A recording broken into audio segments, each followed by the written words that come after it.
공공기관이기 때문에 민간병원에 대해서 어떤 실적에 대한 압박이 좀 덜한 부분이 있습니다. 민간병원은 뭐 굉장히 거기에 대해서 좀 압박이 강하죠.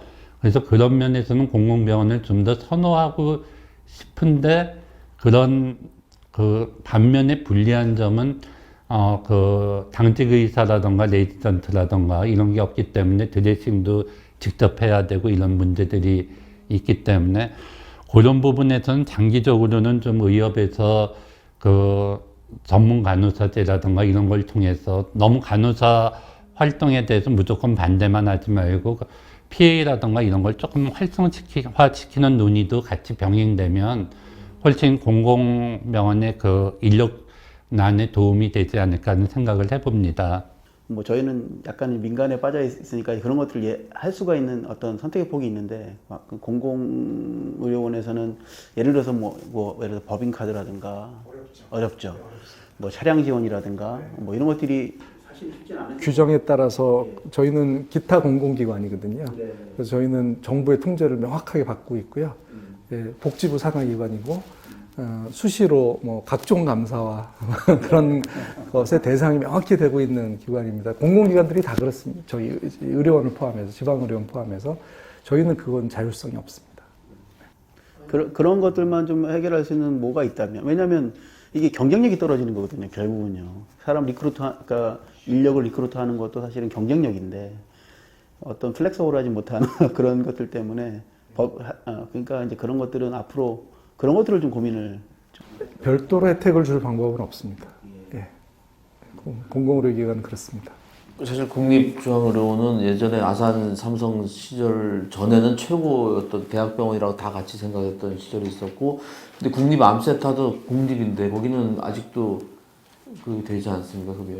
근데 그거를 어떻게 국립중앙병원은 암센터는 예를 들어 NMC는 이제 제 기억에 저희 좀 내부 히스토리를 물어보면 아산병원 처음에 설립하면서 이제 휘청했고요.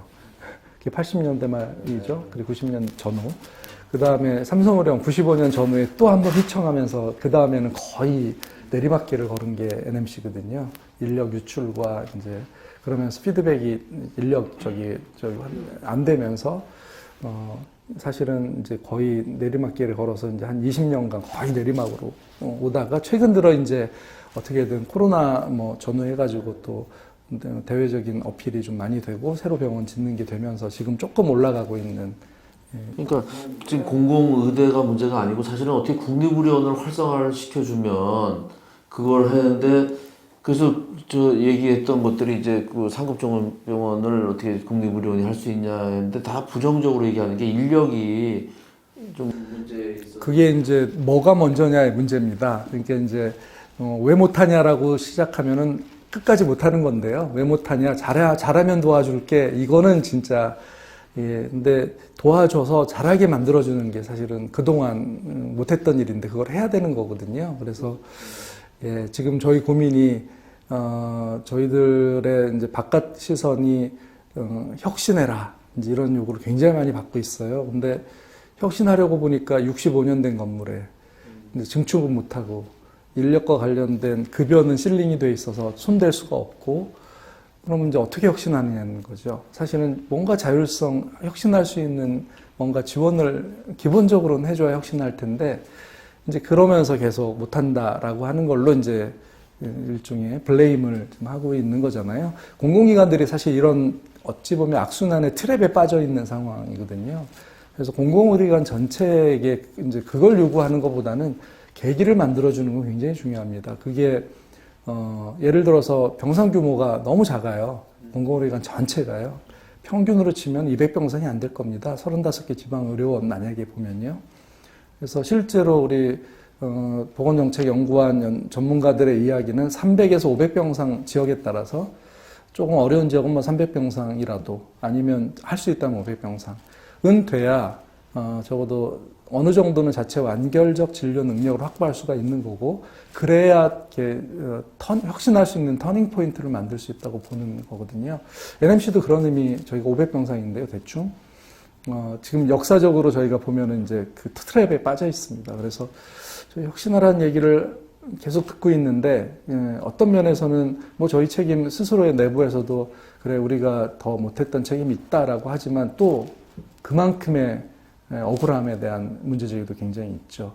대체 그러면 혁신하기 위한 혁신적 지원 방안은 뭐 있었냐 이제 이런 이야기를 내부에서 사실 하거든요. 그래서 이거는 니네 먼저 해라라고 문제를 풀면 절대 풀 수 없는 문제입니다. 그래서 지원을 혁신적으로 해주면서 혁신을 같이 만들어보자라고 가줘야 공공기관은 그래야 해결이 되는 구조이거든요.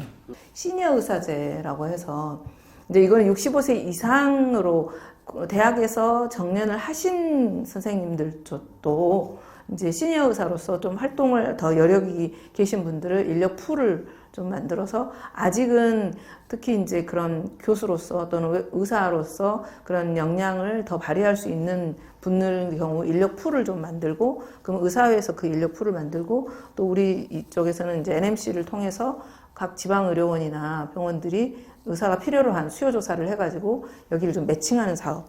근데 이런 것들을 좀 저희들이 구상을 하고 있습니다.